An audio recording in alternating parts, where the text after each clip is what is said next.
Just leaving Hales Owen. Just been to Capital Car Spares to get all my bits and bobs. Right, just coming up to Oxford now. Been going about 60 miles, 110 mile journey, been going about 60 miles. Oh man, this thing's just magic. I mean, it's so quiet, refined.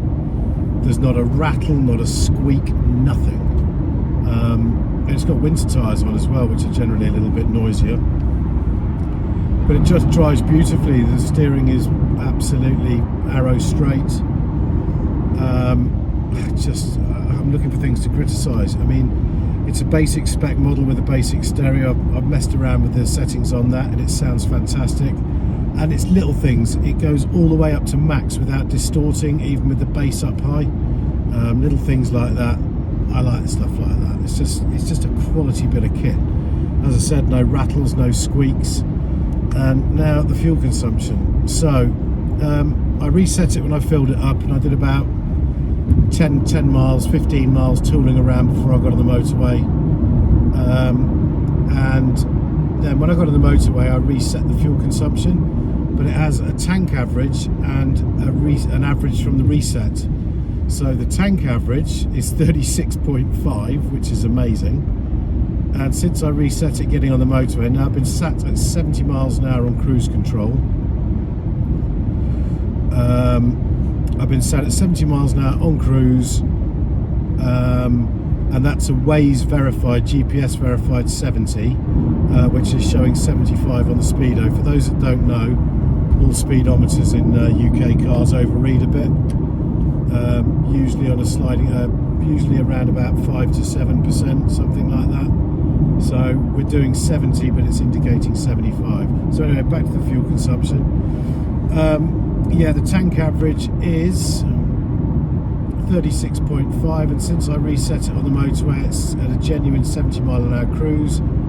I'm averaging 41.2 to the gallon in a 2.5 litre V6 17-year-old car, which I think is just astonishing.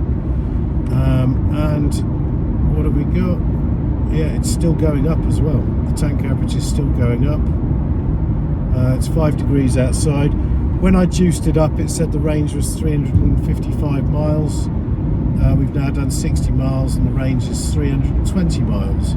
So it's one of those cars that just gets better. Now I realise people are going to drive it quicker than this. I can't, because I'm putting this out in the public domain. But I can tell you at 70 miles an hour, a genuine 70, it's ticking over at 2,200 RPM in 6th. I've been on cruise control the whole way down.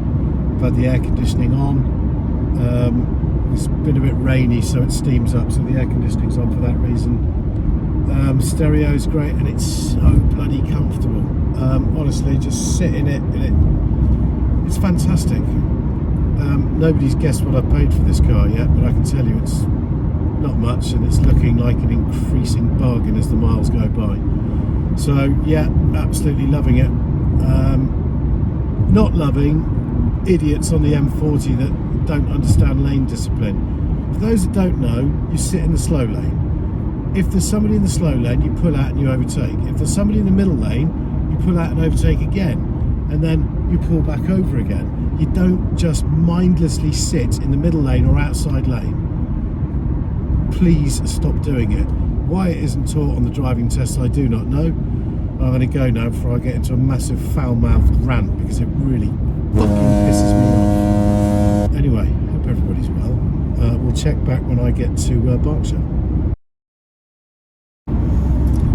Right, I'm 10 miles from my destination in Berkshire, so I've done 100 miles, sat on the M4 now.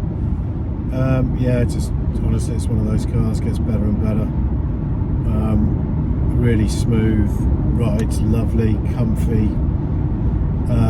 Fuel consumption is averaging 37.8 for this tank, and the motorway consumption did have a couple of little blasts, so that's dropped to 40.8.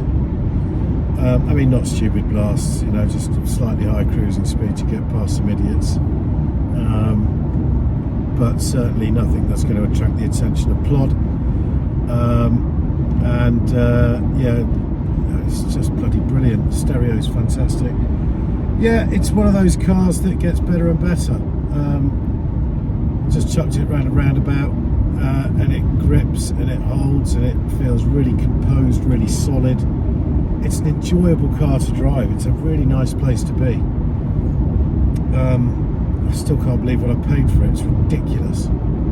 Honestly, it's not a week in a crap holiday destination for two people what I paid for this, and I mean a crap holiday destination. And if any of you have got kids and have ever been to Centre Parks, Christ, it gets you about half an hour in Centre Parks.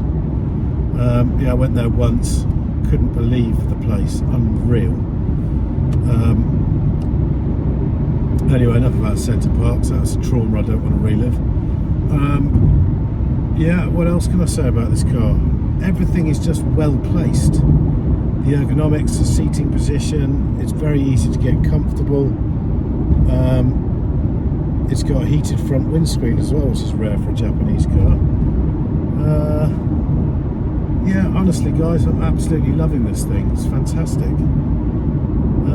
Sorry if it's shaking a bit. It's one of those, it's just the phone that's, and the M4 is not great. That's one of those phone holders that sits on the windscreen.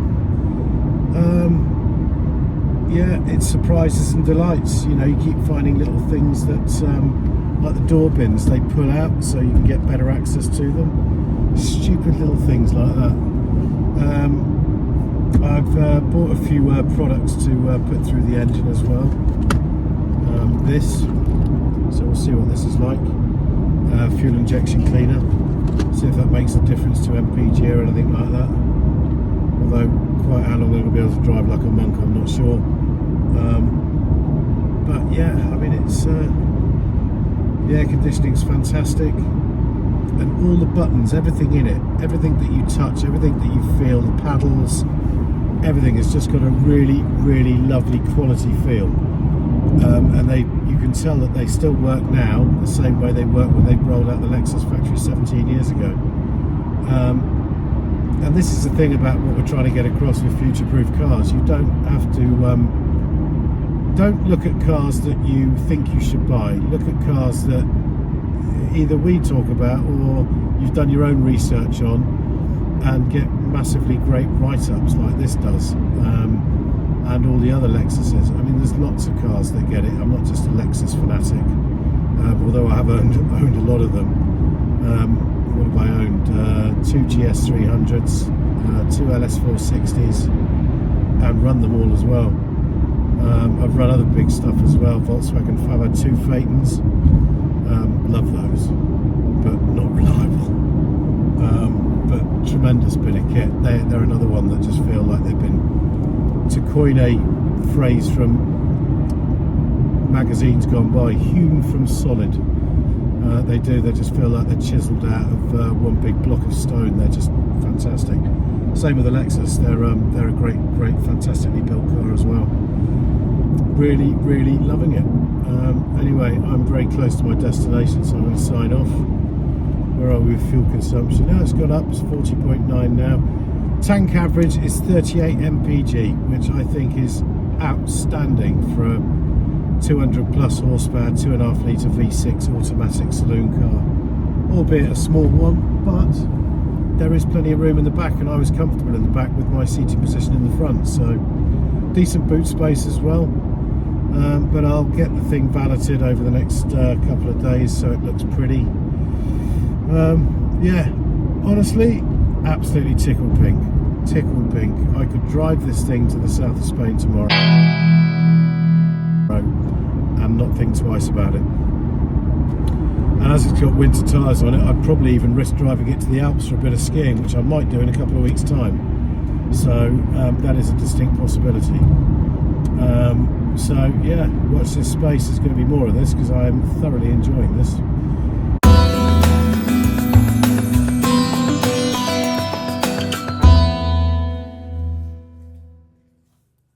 Please like and subscribe.